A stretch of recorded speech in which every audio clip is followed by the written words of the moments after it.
Hello everyone. आज की video में हम बात करेंगे फार्माकोथेराप्यूटिक्स की एक ऐसे टॉपिक के बारे में जो बी फार्म, डी फार्म और नर्सिंग स्टूडेंट के लिए बहुत ही उपयोगी होगा। जी हाँ, हाइपरटेंशन, जिसे हिंदी में हम कहते हैं उच्च रक्तचाप।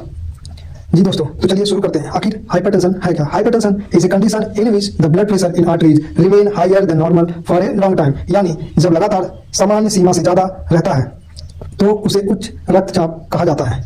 Normal blood pressure around 120 by 80 mmHg and hypertension means 140 by 90 mmHg or more। मतलब जब हमारे रक्तचाप या ब्लड प्रेशर 120 से बाई 80 रहता है तो नॉर्मल होता है, लेकिन अगर वही प्रेशर अगर 140 बाई 90 हो जाता है या उससे ज्यादा तो क्या काज करता है? हाइपरटेंशन का।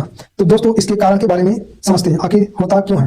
It occurs due to an imbalance between cardiac output and peripheral resistance. यानी जब हृदय ज्यादा बल से रक्त पंप करता है या ध्वनियां सिकुड़ जाती हैं तब रक्त का दबाव बढ़ जाता है। इसे हम कहते हैं high blood pressure. Simple equation याद रखो दोस्तों, BP equal to cardiac output into peripheral resistance. तो दोस्तों, एक हम सिंपल फ्लो चार्ट से समझेंगे। सिंपैथेटिक एक्टिविटी बढ़ी, वैसोकॉन्स्ट्रिक्शन बढ़ा, रेजिस्टेंस बढ़ा, हार्ट ज्यादा काम करने लगा तो बीपी क्या हुआ? बढ़ गया। इसी को क्या कहते हैं हम? हाइपरटेंशन। अब दोस्तों, इसके कितने टाइप्स हो सकते हैं? तो हाइपरटेंशन के मेनली दो टाइप होते हैं, प्राइमरी और इसेंशियल हाइपरटेंशन। इसमें कोई एग्जैक्ट केस नहीं होता है, ये जेनेटिक, ओबिसिटी, स्ट्रेस और ज्यादा नमक खाने की वजह से होता है। सेकेंडरी हाइपरटेंशन, इसमें स्पेसिफिक रीजन होता है, जैसे किडनी, हार्मोनल इंबैलेंस या प्रेगनेंसी। क्लिनिकल मैनिफेस्टेशन, अब जानते हैं इसके सिम्टम्स के बारे में। पहला हेडेक यानी सर दर्द, दूसरा डिजीनेस या चक्कर आना, स्वेटिंग, पल्पिटेशन मतलब आंखें से धुंधला दिखना, स्वेटिंग मतलब पसीना आना, फटीग यानी थकावट, और कभी कभी मरीज को कोई लक्षण महसूस नहीं होते। That's why it's called a silent killer. अब दोस्तों चलते हैं इसके नॉन फार्माकोलॉजिकल मैनेजमेंट पे। अब बात करते हैं बिना दवाई की इलाज। कम नमक और कम तेल का वाला भोजन खाना, स्मोकिंग और अल्कोहल से परहेज, योगा और मेडिटेशन करना, रेगुलर एक्सरसाइज, प्रॉपर स्लीप लेना। Life style management is the first step in controlling hypertension. मतलब अगर हम अपने जीवन की तरीकों को कुछ ऐसे स्टेप्स कदम उठाएं जिससे हमारा हाइपरटेंशन कंट्रोल हो सकता है। फार्माकोलॉजिकल मैनेजमेंट यानी ड्रग्स। अब बात आती है मेडिसिन की। हाइपरटेंशन को कंट्रोल करने के लिए कई ड्रग क्लासेस होती हैं। नंबर 1 सबसे ज्यादा यूज की जाने वाली क्लास है आपकी डायबिटिक्स, जैसे हाइड्रोक्लोरोथायाजाइड, जो पानी और सोडियम को निकालकर बीपी कम करता है। दूसरे नंबर पे आपका आता है बीटा ब्लॉकर। बीटा ब्लॉकर में आपके आते हैं जैसे एटनिलॉल, उसके बाद आपका आता है प्रोप्रेनॉल, मेटाप्रोनॉल। ये क्या करते हैं? हमारे हार्ट रेट को कम करते हैं।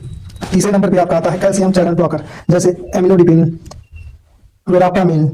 उसके बाद आपका आ जाएगा निफिडिपिन, डिल्टियाजेम। ये क्या करते हैं? हमारे कैल्शियम चैनल को ब्लॉक करते हैं, जो कि एंट्री नहीं ले पाते हैं और ब्लड वेसल्स को रिलैक्स करते हैं। चौथे नंबर पे आपके आते हैं एसीई इनहिबिटर, जैसे इनालाप्रिल, कैप्टोप्रिल। ये क्या करते हैं? हमारे एंजियोटेंसिन सेकंड को ब्लॉक करते हैं। उसके बाद आपका आता है अल्फा ब्लॉकर। अल्फा ब्लॉकर में आपका आ जाएगा डॉक्साजोसिन, प्राजोसिन, टेराजोसिन। अब छठे नंबर पे आपका आता है वैसोडाइलेटर्स। वैसोडाइलेटर्स जैसे हाइड्रालाजीन, जो सीधे ब्लड वेसल्स को फैला देते हैं। इसके बाद आपका आता है direct renin inhibitor. Direct renin inhibitor में आपका एक ही मेडिसिन है, एलिस्काइरेन, जो इनहिबिट रेनिन करता है, एंजाइम इन्वॉल्वमेंट को रेगुलेट करता है और ब्लड प्रेशर कम हो जाएगा।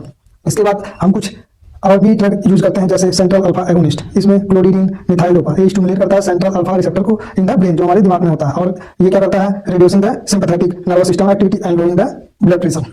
तो दोस्तों चलिए जल्दी से रिपीट करते हैं क्या क्या होता है। नॉर्मल ब्लड प्रेशर आपका 120 by 80 mmHg, hypertension 140 by 90 mmHg या उससे ज्यादा। Types primary and secondary symptoms, headache, dizziness, blood vision. Treatment lifestyle change and drug. Always remember prevention is better than cure. Healthy diet, exercise and positive lifestyle can protect your heart. That's all for today. Hypertension, I hope understood the concept clearly. Don't forget like and share and subscribe for more pharmacotherapy.